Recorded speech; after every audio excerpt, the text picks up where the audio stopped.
ഇന്ന് നമുക്ക് നല്ലൊരു വെണ്ടക്കക്കറിയുടെ റെസിപ്പിയാണ് കേട്ടോ. കാണുമ്പോൾ നമ്മൾ സാധാരണ തേങ്ങ അരച്ച വെണ്ടക്കക്കറിയാണെന്ന് തോന്നുമെങ്കിലും ചില ടേസ്റ്റ് വ്യത്യാസങ്ങളുണ്ട്. ചെറിയൊരു പുതിയ രുചിയിലാണ് ചെയ്യുന്നത്. ഈ ഒരു രീതിയിൽ ചെയ്തു നോക്കാത്തവർക്കൊക്കെ തീർച്ചയായിട്ടും ഒന്ന് ചെയ്തു നോക്കാം. ആദ്യം കുറച്ച് വെണ്ടയ്ക്ക എടുത്ത് നന്നായിട്ട് കഴുകി എടുത്തിട്ടുണ്ട്. ഇതൊരു 100 ഗ്രാം അളവിലാണ് ഇട്ടുള്ളത്. ചെറിയ സൈസിലൊരു 10-11 എണ്ണയ്ക്ക് വരും. ഇതുപോലെ ചെറുതായിട്ടൊന്ന് മുറിച്ചിട്ട് എടുത്ത് വെക്കുക. ഇനി ഒരു പാനിലേക്ക് 1 സ്പൂൺ വെളിച്ചെണ്ണ ഒന്ന് ചൂടായി വരുന്ന സമയത്ത് ഈ ഒരു വെണ്ടയ്ക്ക ഇട്ടിട്ട് ഒന്നങ്ങ് വറുത്തെടുക്കണം.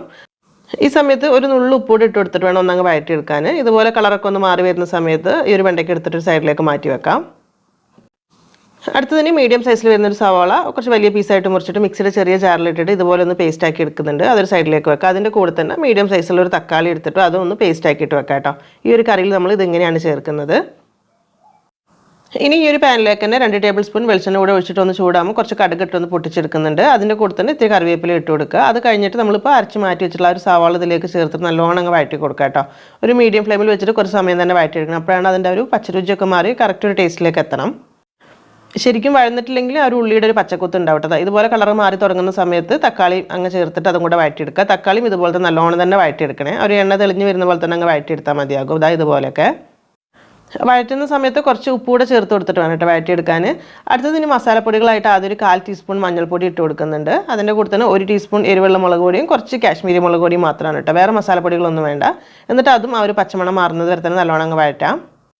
ഇനി നമ്മൾ വറുത്ത് മാറ്റി വെച്ചിട്ടുള്ള ഒരു വെണ്ടയ്ക്ക ഇതിലേക്ക് ചേർത്ത് നല്ലോണം മിക്സ് ആക്കി എടുക്കണം കേട്ടോ. നന്നായിട്ട് അങ്ങ് ചൂടായി കിട്ടിക്കഴിഞ്ഞാൽ ഇതിലേക്ക് പാകത്തിന് കുറച്ച് ചൂടുവെള്ളം ഒഴിച്ചിട്ട് അങ്ങ് മിക്സ് ആക്കി എടുക്കുകയാണ് ചെയ്യുന്നത്. ഞാനിവിടെ ഒരു 1.5 കപ്പ് അളവിൽ വെള്ളം ചേർത്ത് കൊടുത്തിട്ടുണ്ട് കേട്ടോ. അപ്പോൾ അത് തിളച്ച് തുടങ്ങിയാൽ ഒന്ന് ചെറിയ തീയിൽ വെച്ച് 2-3 മിനിറ്റ് കൂടെ അങ്ങ് തിളച്ചോട്ടോ. അപ്പോൾ കുറച്ചുകൂടെ നല്ലതാണ്. ഈ സമയത്ത് നമുക്കൊരു ഇത്തിരി തേങ്ങ ഒന്ന് അരച്ചെടുക്കണം. കൂടുതലൊന്നും വേണ്ട കേട്ടോ. ഒരു 5-6 ടേബിൾ സ്പൂൺ മാത്രം മതി. കാരണം നമ്മൾ ഇതിലേക്ക് ഉള്ളിയും തക്കാളിയൊക്കെ അരച്ച് ചേർത്തുകൊണ്ട് തന്നെ കറിക്ക് അത്യാവശ്യം കുഴപ്പമുണ്ടാവും. തേങ്ങ കുറച്ച് വെള്ളം ചേർത്തിട്ട് നല്ല ഫൈനായിട്ട് തന്നെ അരച്ചിട്ട് ഇതിലേക്ക് ചേർത്ത് കൊടുക്കുക. പാകത്തിനുള്ള ആ ഒരു ഗ്രേവിക്ക് വേണ്ട കുറച്ചുകൂടെ വെള്ളം കൂടെ ഒഴിച്ചു കൊടുക്കുക കേട്ടോ. തേങ്ങ ചേർത്ത് കഴിഞ്ഞാൽ പിന്നെ കറി കുറേ നേരം തിളക്കരുത് കേട്ടോ. അപ്പോൾ അതുകൊണ്ട് ചെറിയ തീയിൽ വെക്കുക.